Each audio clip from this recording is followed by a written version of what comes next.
Did you know that within moments of meeting you, a man's brain has already made unconscious judgments based on just a few subtle features? And it's not only about surface level attraction. According to Carl Jung, these responses are deeply rooted in the male psyche, shaped by ancient archetypes and thousands of years of evolution. So, which part of the body do men notice first, and why? The answers might catch you off guard. Carl Jung, the renowned psychologist, believed that what draws us to others goes far beyond personal preferences. Beneath our everyday awareness, our minds follow ancient, inherited patterns, what Jung called archetypes, that quietly shape our desires. For men, these instincts often lock onto certain physical traits that hint at health, fertility, and even emotional resonance. But this isn't just a conversation about biology, it's about the secret language of the unconscious. Today, we're exploring 5 parts of the female body that men instinctively notice first, based on Jung's theories and supported by modern science. Some might seem familiar, but others will reveal just how deep these internal programs really run. By the end, you might see attraction in an entirely new light. Jung's work introduced the world to the idea of the collective unconscious, a shared layer of the mind that all humans carry, filled with symbols and stories that repeat across cultures and time. Unlike personal experiences that shape individual likes or dislikes, the collective unconscious influences us in quiet, invisible ways, guiding our behavior far below the surface. When it comes to attraction, this layer holds immense power. Archetypes like the maiden, the mother, and the lover all exist inside a man's unconscious mind, shaping what he's instinctively drawn to. These aren't just learned ideas. They're built-in emotional codes that steer a man's gaze without him even realizing it. Jung believed that these unconscious forces don't only spark desire, they also point to deeper truths about connection and projection, how we see our inner world mirrored in others. Evolutionary psychology adds another layer to this by showing how survival and reproduction shaped our instincts over thousands of generations. From a biological angle, men are wired to pick up on signals that suggest strong health, fertility, and good genetics, factors that once meant higher chances of producing healthy children.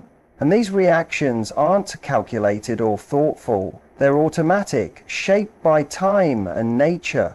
Studies across cultures show that men tend to respond to certain physical traits again and again. Clear skin, symmetrical faces, and specific body proportions. These signs once meant youth, vitality, and the ability to bear children, and those messages are still hardwired into the brain's reward system today, even if modern life no longer depends on them. That's why the body parts men notice first aren't random. They're deep unspoken signs of potential compatibility and genetic health. Take smooth, clear skin, for example. It's long been linked with balanced hormones and good health.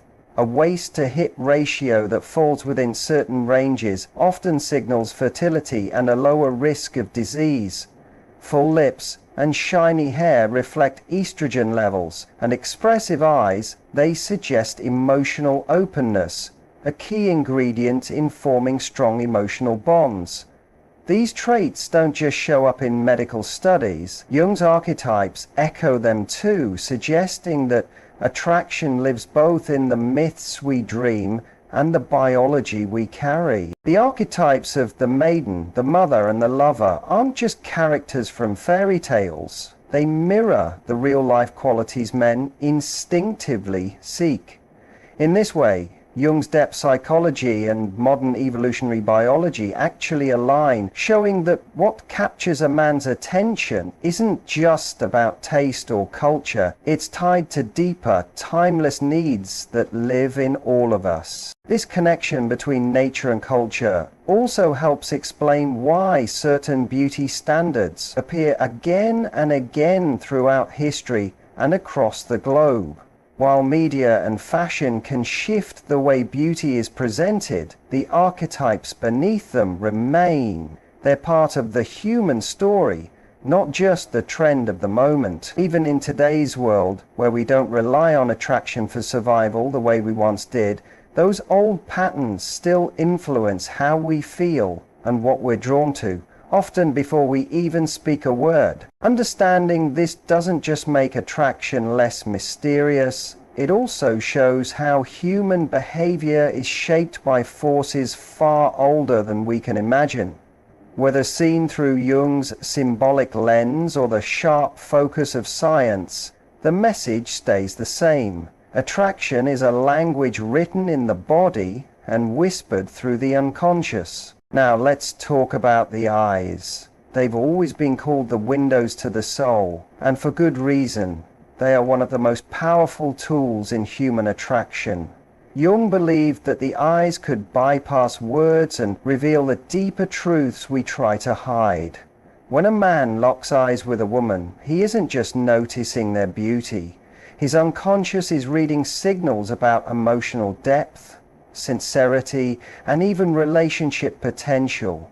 Research in evolutionary psychology supports this. Eye contact triggers the release of oxytocin, the chemical that promotes closeness and bonding. Big, expressive eyes are often seen as youthful and gentle, traits linked with fertility and warmth. In Jung's concept of the anima, the feminine spirit inside the male psyche, might project itself onto the eyes, seeing in them mystery, softness, and vulnerability, things that call to him in ways he can't explain. Whether it's a quick glance or a lingering gaze, the eyes speak first, long before words do. Next come the lips. They carry more symbolism than almost any other feature. Sensual, emotional, and expressive, lips are the bridge between what we say and what we feel. According to Jung's idea of the masculine and feminine energies, lips exist right on the edge between the conscious and unconscious. Full lips aren't just attractive by today's standards, they've always been indicators of youth, health, and high estrogen, which links them to fertility on a biological level. However, during certain times in a woman's cycle, lips actually become fuller, a subtle but powerful signal of reproductive readiness. Their role in speaking, smiling, and kissing makes them central to both emotional connection and romantic chemistry. Even the contrast in lip color, whether natural or enhanced with makeup, draws the eye and speaks to those ancient instincts. When a woman smiles, bites her lip, or whispers something softly, the message sent is far more than skin deep. It's a language of emotion that's been spoken since the beginning of time. Hair in Jungian symbolism represents much more than just physical beauty. It holds the essence of vitality, identity, and even spiritual energy. Across different myths and cultures, flowing, healthy hair has always been linked to femininity and life force. Think of figures like Rapunzel or ancient goddesses portrayed with long, abundant hair. From an evolutionary point of view, the quality of a woman's hair acts as a natural signal of youth and well-being. Shiny, thick hair reflects good nutrition and balanced hormones, while thinning or brittle hair might suggest stress or illness. Men's deep-rooted preference for long, well-cared-for hair may come from this connection to peak fertility, as hair tends to appear most radiant during a woman's reproductive prime. Jung might see this attraction through the perspective of the great mother archetype, where hair stands for both nurturing comfort and wild, natural power. Even age-old traditions like braiding, coloring, or styling hair mirror these deep psychological associations, showing that hair's appeal isn't just surface level. It's a connection between biology, identity, and collective memory. The waist-to-hip ratio is another feature deeply studied in evolutionary psychology, and for good reason. Men from nearly every culture show a strong preference for a waist-to-hip ratio around 0.7, where the waist is notably narrower than the hips. This isn't just a random preference, it's built into the human mind. A lower ratio is linked with higher levels of estrogen, ideal fat storage for pregnancy, and lower chances of disease. Jung's image of the mother aligns with this instinct. The hourglass figure becomes a symbol of fertility, nourishment, and the powerful force of feminine creation. From ancient Venus statues to modern icons, this figure appears again and again, showing that this attraction is timeless and often unconscious. Even when fashion trends shift from fuller, curvier figures to extremely thin ones, the waist-to-hip ratio continues to hold its quiet power beneath those changes. It reminds us of something important. While culture might change what's considered trendy, the deep mind still reacts to shapes that signal life, health, and the possibility of future generations. Skin, perhaps more than any other physical trait, serves as a universal mirror of health and genetics. Smooth, glowing skin is naturally tied to strong immunity, hormonal balance, and youth, qualities that suggest vitality and fertility. Jung's archetype of the self, which represents completeness and harmony, finds its reflection in clear, unblemished skin. It becomes a symbol of balance between the inner world and outer appearance. From a biological standpoint, skin is an honest signal. It can't be faked easily, making it one of the most reliable ways the body shows its condition. Cultural beauty practices, from skincare routines to tanning, often try to recreate these natural signs of health. The shine of collagen-rich skin or the flush from good blood circulation all point toward inner well-being. Even subtle cues like skin tone uniformity and facial symmetry affect how we are perceived because they point to stable development and strong genetics. In this way, skin becomes much more than just something we see. It communicates on a primal level, letting others know about our deepest state of health and harmony, often without a word being spoken. Together, these physical traits form a silent language of attraction. They show how biology and symbolism work hand in hand, shaping desire in ways we may never fully realize. Jung's archetypes and evolutionary instincts don't just exist separately, they blend into one another, weaving a story that explains why we feel drawn to certain people. When we start to understand this hidden language, we're not just figuring out attraction, we're touching something ancient, something shared across time, mind, and body. Even though evolutionary biology and Jungian ideas reveal strong patterns in what draws us to others, human desire is far from one size fits all. Our individual histories and emotions shape our tastes in powerful, often hidden ways.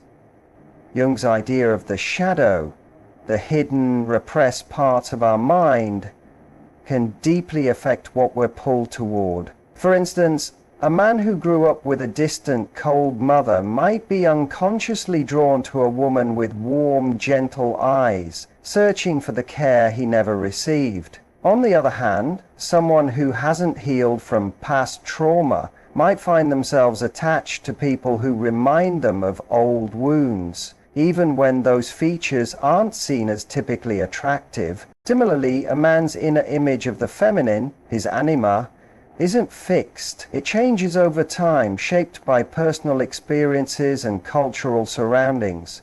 A boy raised around strong, outspoken women may be drawn to those qualities in a partner later in life. Meanwhile, someone who spent time immersed in delicate, dreamlike beauty in movies or art might long for softness and grace.